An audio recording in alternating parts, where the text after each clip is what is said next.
Жогорку кеңештин депутаттары 21-июлда мамлекет башчы Садыр Жапаров менен жолугушкан. Жолугушууда эмне маселелер талкууга алынганы көпчүлүктүн кызыгуусун арттырган. Анда депутаттарды шайлоо мыйзамы талкууланган. Сунушталган мыйзам долбоорлорунда депутаттардын санын кыскартуу жана бир мандаттуу округтан шайлоо каралган. Биринчиден депутаттардын саны 120 эмес, мурдакыдай 90 болуп түштү. Андан сырткары сиздер белгилүү болгондой буга чейин 120нын баардыгы партийный система менен кетсе, азыр ошонун 36сы одномандатный болуп, мындайча айтканда бир округтан өзүнчө чыга турган болду. Калган 54 ошол партийный система менен чыга турган болду. Одномандатныйларды сактап калуу, алып калуу бул ошол мурдатан бери келип аткан элдин талабы болчу. 2020-жылдын октябрь айындагы 7-чакырылыштын депутаттарын шайлоо мыйзамсыз өткөндүктөн бийликтин алмашуусуна негиз болгон. Мындан улам 6-чакырылыштын депутаттары тарыхта эң узак убакыт отурган депутаттар болуп турат. Эл өкүлдөрүнүн санын кыскартуу элдин талабы десе да болот. 2005-жылы депутаттардын саны 75ти түзгөн. 7-чакырылыштан тарта 90 депутат шайланганы турат. Негизинен парламенттин ичинде отурган кээ бир депутаттарга нааразычылык көп. Себеби биз бул кызды же биз жигитти биз шайлаган эмеспиз. Биз башканы шайлаганбыз, алар шайлаган кандидат келбей калды, же алданып калды, же болбосо списокко жетпей калды. Баягы кассага көп акча тапшыргандар алдыда бүгүн отурат деп, ошон үчүн элден нааразычылык. Эл бүгүн бир мандаттуу округтан депутаттар болсун деп талаш кылып атат. Кечээ дагы мындай чоң талаш тартыштар менен болду.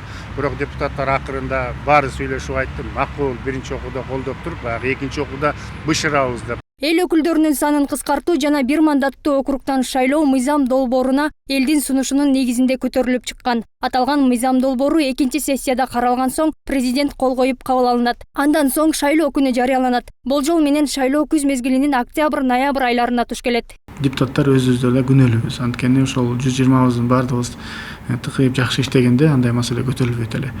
Ошол жерде сапаттын, анан ошол жерде составтын иштегенине байланыштуу эл ушундай баа берип, элден ушундай талап коюлуп калды да. Эгерде 120сы тең баардыгы жакшы иштеп, эч кандай бир мындай башка терс көрүнүштөр көрүнбөгөндө андай маселе көтөрүлбөйт болчу.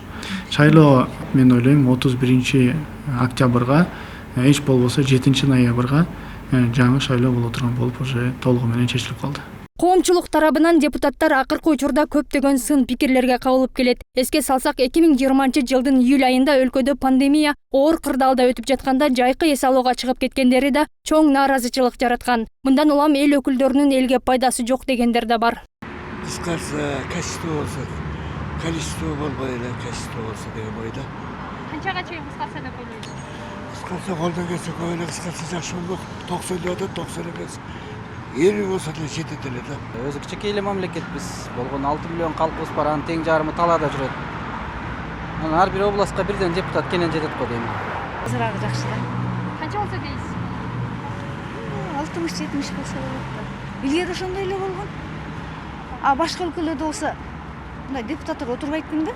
Мына Швейцария, телевизордон көрсөмчү. Алар ошондой жумушун бүтүрүп кете берет да. Биздин депутаттар болсо элдин исине эң туура да. Кыскарышына мен көз карашым туура эле.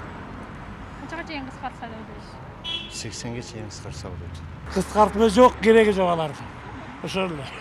7-чакырылыштын депутаттарын шайлоо мыйзамга ылайык партиялык система менен 120 депутатты шайлоо практикасы жоюлуп, аралаш системага өтөт. Шайланган 90 депутаттын 35-и бир мандаттуу округтан, калган 55-и партиялык система менен келет. Бул мыйзамда аялдарга жана жаштарга болгон квота мурдагы боюнча калган. Нуржан Султанбекова, Өзкүн Жороев, 7 канал, Бишкек.